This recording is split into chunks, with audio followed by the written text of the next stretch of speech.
Hi friends, നമ്മുടെ പുതിയൊരു വീഡിയോയിലേക്ക് സ്വാഗതം. നമ്മൾ ഇലക്ട്രിക് ഒരു യുഗത്തിലേക്കാണ് കടന്നിരിക്കുന്നത്. അപ്പോൾ ഇലക്ട്രിക് വണ്ടി നമ്മുടെ നിരത്തുകളിൽ സാമാന്യം നല്ല രീതിയിൽ കണ്ടു തുടങ്ങിയിട്ടുമുണ്ട്. എന്നാൽ എല്ലാവർക്കും ഉള്ളൊരു സംശയമുണ്ട്, നമുക്കിപ്പോൾ ഇതെടുക്കാൻ പറ്റുമോ, ഇത് ശരിക്കും പ്രോഫിറ്റബിൾ ആണോ, ഒരുപാട് വില കൂടുതലല്ലേ? അങ്ങനൊരു ചോദ്യം വന്നിരിക്കുന്ന സ്ഥിതിക്ക് നമുക്കതൊന്ന് അനലൈസ് ചെയ്യാം.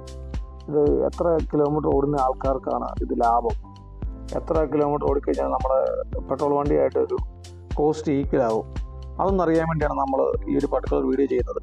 ഇത് ജസ്റ്റ് കാൽക്കുലേഷൻസ് മാത്രമാണ്, അല്ല ഇതിനകത്ത് വണ്ടിയുടെ ഫീച്ചേഴ്സോ കാര്യങ്ങളോ ഒന്നും പറയാൻ വേണ്ടിയല്ല, ജസ്റ്റ് ഫിനാൻഷ്യൽ ടോക്ക് മാത്രം. അപ്പോൾ ഇത് ലെക്സൺ മോട്ടോഴ്സിൽ നിന്നും, അതായത് ടാറ്റയുടെ ഡീലർഷിപ്പിൽ നിന്നും എടുത്തിരിക്കുന്ന ഒരു കൊട്ടേഷനാണ്, പ്രൈസ് കൊട്ടേഷനാണ്.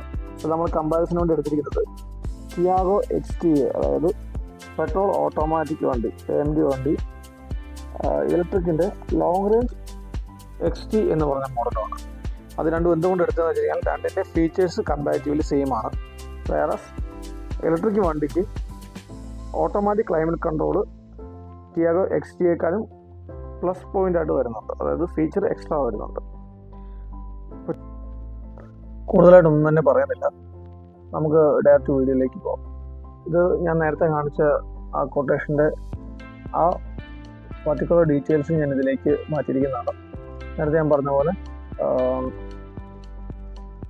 AC യുടെ കേസിൽ ടിയാഗോ XTയ്ക്ക് പെട്രോൾ വേരിയൻ്റ് നോർമൽ AC ആണ്, ഓട്ടോമാറ്റിക് ക്ലൈമറ്റ് കൺട്രോൾ വരുന്നില്ല. വേറെ ഇലക്ട്രിക് വണ്ടിക്ക് ഓട്ടോമാറ്റിക് ക്ലൈമറ്റ് കൺട്രോൾ വരുന്നുണ്ട്. ഇത് മാത്രമേ ഉള്ളൂ പ്രത്യക്ഷത്തിൽ ഞാൻ കണ്ടൊരു ഫീച്ചറിൻ്റെ വ്യത്യാസം എന്ന് പറയുന്നത്. ബാക്കിയെല്ലാം സിമിലറാണ്.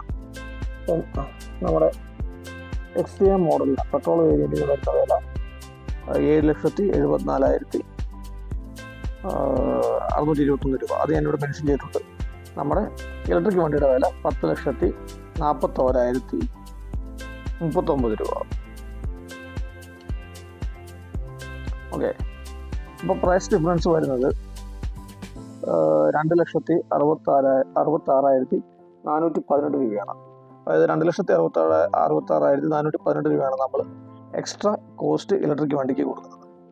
അപ്പോൾ ഇത് എത്ര നാളുകൊണ്ട് നമുക്ക് മുതലാക്കാൻ വേണ്ടി പറ്റും, അല്ലെങ്കിൽ എത്ര കിലോമീറ്റർ ഓടിയ ഇത് ബ്രേക്ക് ഈവൻ ആവും എന്നുള്ള ഒരു അനാലിസിസാണ് ഞാൻ എടുക്കുന്നത്.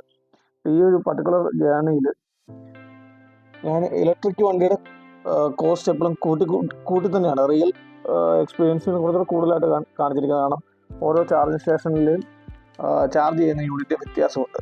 അതേസമയം വീട്ടിൽ ചാർജ് ചെയ്യുന്നവർക്ക് കുറച്ച് എമൗണ്ട് കുറവായിരിക്കും വരുന്നത്.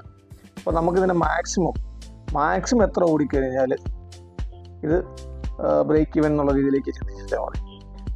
ഓക്കെ, അതായത് ഈ കിലോമീറ്റർ ഓടിക്കഴിഞ്ഞാൽ എന്താണെങ്കിലും ഇത് പ്രോഫിറ്റബിൾ ആയിരിക്കും. നമുക്ക് പെട്രോൾ കോസ്റ്റ് ഞാൻ എടുത്തേക്ക് 100 രൂപ എടുത്തിട്ടുള്ളൂ, ചാർജിങ് കോസ്റ്റ് ഒരു യൂണിറ്റിന് 15 രൂപ. ഇപ്പോൾ ഗോയിസിയുടെ ഒക്കെ വരുന്നത് 15 രൂപയാണ്. ചാർജ് മോഡിന് ഇടയ്ക്ക് 10 രൂപ റേറ്റ് വന്നിരുന്നു, അതായത് 8 രൂപ പ്ലസ് GST അങ്ങനെ ഒരു റേറ്റ് വന്നിരുന്നു. അപ്പോൾ നമ്മൾ ഇതിനകത്ത് ആവറേജ് 15 രൂപ തന്നെയാണ് എടുക്കുന്നത്. ഇപ്പോൾ നമ്മൾ KSEB ചെയ്യുവാണെങ്കിൽ മാക്സിമം റേറ്റ് 10 രൂപ വരുന്നുള്ളൂ. നമ്മുടെ വീട്ടിൽ തന്നെ ചെയ്യുവാണെങ്കിൽ സ്ലോ ചാർജ് ചെയ്യുവാണെങ്കിൽ നമുക്കിത് ഈ ഒരു കേസ് സ്റ്റഡിക്ക് വേണ്ടി നമ്മൾ 15 രൂപ തന്നെ എടുക്കാം. ഇപ്പോൾ ARA സർട്ടിഫിക്കേഷൻ മൈലേജ് എന്ന് പറയുന്നത് 19 കിലോമീറ്ററാണ് പെട്രോൾ വേരിയൻറ്റ് വരുന്നത്.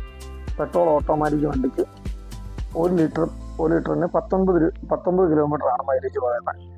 അതേസമയം ARA സർട്ടിഫൈഡ് റേഞ്ച് 315 കിലോമീറ്ററാണ് EV LR XTക്ക് പറയുന്നത്. പക്ഷേ റിയൽ സിറ്റുവേഷൻ എത്ര നമുക്ക് കിട്ടത്തില്ല എന്നുള്ളത് അറിയാം. അതും 17 കിലോമീറ്റർ തന്നെ കിട്ടുന്നത് കഷ്ടിയാണ്. 17 കിലോമീറ്റർ കിട്ടുന്ന ബുദ്ധിമുട്ടാണ്. ഇപ്പം നമ്മൾ ട്രാഫിക്കുള്ളിടത്തൊക്കെ പോയി 17 കിലോമീറ്റർ ബുദ്ധിമുട്ടാണ്. എന്നാൽ 230 കിലോമീറ്റർ ഇലക്ട്രിക് വണ്ടിക്ക് കിട്ടുന്നത് സർവ്വസാധാരണമാണ്. അതിന് മേളിലേക്ക് കിട്ടുന്നുണ്ടെങ്കിലേ ഉള്ളൂ. നോർമലായിട്ട് വണ്ടി ഓടിച്ച് 230 കിലോമീറ്റർ സുഖമായിട്ട് കിട്ടും. കാരണം ഞാൻ വണ്ടി ഉപയോഗിക്കുന്ന ആളാണ്.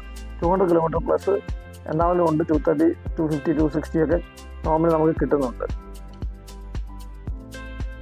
അപ്പോൾ ഈ രീതിയിൽ നമ്മൾ കാൽക്കുലേറ്റ് ചെയ്യുവാണെങ്കിൽ 1 കിലോമീറ്റർ ഓടാൻ വേണ്ടി, അതായത് 100 രൂപ പെട്രോളിന് നമ്മൾ ലിറ്ററിന് കോസ്റ്റ് എടുത്തു കഴിഞ്ഞാൽ 17 കിലോമീറ്ററിന് പോകുന്നതിനാണ് 100 രൂപ. അതായത് 1 കിലോമീറ്റർ ഓടുന്നതിന് 5 രൂപ 88 പൈസ വരുന്നുണ്ട്. വേറെ ഇലക്ട്രിക് വണ്ടിക്ക് 1 രൂപ 63 പൈസയും വരുന്നുണ്ട്. അപ്പോൾ ഡിഫറൻസ് എന്ന് പറയുന്നത് 4 രൂപ 20 പൈസയാണ്. പിന്നെ നമ്മൾ വണ്ടിയുടെ സർവീസ് കോസ്റ്റ് കാര്യങ്ങളൊന്നും എടുത്തിട്ടില്ല. സർവീസ് കോസ്റ്റ് ഒക്കെ വരുമ്പോൾ ഇലക്ട്രിക്കിന് കുറവാണ്, അതൊന്നും നമ്മൾ കൺസിഡർ ചെയ്യേണ്ട. അപ്പോൾ വണ്ടിക്ക് കുറച്ച് തേയ്മാനം കൂടുതലുണ്ട് ഈ ടയറും കാര്യങ്ങളൊക്കെ.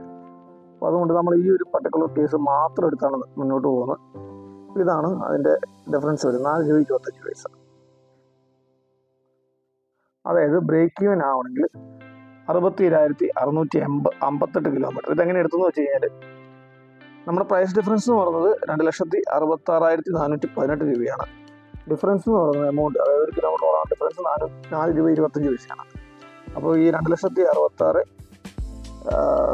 എമൗണ്ട് ഡിവൈഡ് ബൈ 425, അപ്പം 67,658 കിലോമീറ്റർ ഓടുമ്പോൾ ഇത് ബ്രേക്ക് ചെയ്യാനാവും. അതിന് മേളിലേക്ക് എത്ര കിലോമീറ്റർ ഓടിയാലും നമുക്കിത് പ്രോഫിറ്റബിൾ ആണ്. അപ്പോൾ ഇതിനകത്ത് നമ്മുടെ കൺക്ലൂഷൻ തോന്നിയതാണ്. ഉദാഹരണത്തിനൊരു പ്രായമായൊരു വീട്ടിലുണ്ട്, അവർ പള്ളിയിലേക്കോ അമ്പലത്തിലേക്കോ ആഴ്ചയിൽ ഒരു ദിവസം പോകുന്നതേ ഉള്ളൂ. ഏറിപ്പോയാൽ ഒരു 10-15 കിലോമീറ്റർ ഓടുന്ന ഒരാളാണ്, അവർക്ക് ഇത് ഒരിക്കലും പ്രോഫിറ്റബിൾ ആവില്ല. കാരണം 365 ദിവസത്തിൽ എല്ലാ ദിവസവും ഒരു 10 കിലോമീറ്റർ വെച്ച് യാത്ര ചെയ്താൽ വരുന്ന കിലോമീറ്റർ എന്ന് പറഞ്ഞാൽ ഓൾമോസ്റ്റ് ഒരു 3,650 കിലോമീറ്ററാണ് വരുന്നത്. ഓക്കെ, അപ്പോൾ ഒന്ന് കാൽക്കുലേറ്റ് നോക്കി, ഈ 67,000 കിലോമീറ്റർ ഓടണമെങ്കിൽ എത്ര കാലം കിട്ടും? അപ്പോൾ അതേസമയം ഒരു ദിവസം ഒരു 100 കിലോമീറ്റർ യാത്ര ചെയ്യുന്ന ഒരാൾ 365 ദിവസം പോട്ടെ, 300 ദിവസം എന്ന് പറയുമ്പോൾ തന്നെ 30,000 കിലോമീറ്റർ ഒരു വർഷം ഓടുന്നുണ്ട്. അപ്പോൾ ഇദ്ദേഹം 2 വർഷം ഓടുമ്പോൾ തന്നെ ഈ പ്രൈസ് ഡിഫറൻസ് എന്ന് പറഞ്ഞ കാര്യം ടാലിഡ് ആവും, അതായത് ബ്രേക്ക് ഈവനെത്തും. പിന്നീട് നെക്സ്റ്റ് ഇയേഴ്സിലേക്ക് ആക്ച്വലി ഇവർ ഫ്രീ ആയിട്ടാണ് വണ്ടി ഓടിക്കുന്നത്, അല്ലെങ്കിൽ വണ്ടിയുടെ കോസ്റ്റ് ഇത് കുറയ്ക്കാൻ വേണ്ടി പറ്റും. ശരിയല്ലേ? അപ്പോൾ ഒരു 5-6 വർഷം ഓടി കഴിയുമ്പോഴത്തേനും വണ്ടി ശരിക്കും പറഞ്ഞാൽ കംപ്ലീറ്റ്ലി സീറോ ആയിരിക്കും. നമ്മുടെ കോസ്റ്റ്, വണ്ടിയുടെ കോസ്റ്റ് എന്ന് പറഞ്ഞാൽ സീറോ ആയിരിക്കും. അപ്പോൾ ആ ഒരു രീതി കൺസിഡർ ചെയ്യുന്ന ഒരാൾക്ക് EV ലാഭമാണ്. എന്നാൽ ഓട്ടം വളരെ തുച്ഛമായിട്ടുള്ള ഒരാൾക്ക് പെട്രോൾ വണ്ടി തന്നെ കൺസിഡർ ചെയ്യുക. ഇതാണ് ഇതിൻ്റെ ഒരു കോമൺ ഡിഫറൻസ് എന്ന് പറയുന്നത്. അതുപോലെ തന്നെ നമുക്ക് ഏത് വണ്ടിയുടെ എടുക്കാൻ വേണ്ടി പറ്റും.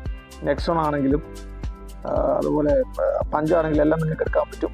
നിങ്ങളൊന്ന് കമ്പയർ ചെയ്ത് നോക്കും. ഇതാണ് ഇതിൻ്റെ ഒരു ബേസിക് ഐഡിയ എന്ന് പറയുന്നത്. നിങ്ങൾ ചിലപ്പോൾ ഇതിനേക്കാളും കൂടുതൽ ചിന്തിച്ചിട്ടുള്ള ആൾക്കാരായിരിക്കും. ഒരു സിമ്പിൾ ഒരു എക്സാമ്പിൾ ഞാൻ ഇട്ടുന്നതേ ഉള്ളൂ. എന്തെങ്കിലും സംശയങ്ങളും അതുപോലെ കമൻസ് ഉണ്ടെങ്കിൽ ഒന്ന് ജസ്റ്റ് കമൻറ്റ് ബോക്സിൽ മെൻഷൻ ചെയ്യുക. വീഡിയോ ഇഷ്ടപ്പെട്ട ലൈക്ക് ചെയ്യുക, ഇഷ്ടപ്പെട്ടില്ലെങ്കിൽ ഡിസ്ലൈക്ക് ചെയ്യാനും പറ്റില്ല. ദയവായി കൂടുതൽ വീഡിയോസ് കിട്ടണമെങ്കിൽ സബ്സ്ക്രൈബ് ചെയ്യുക. Thank you.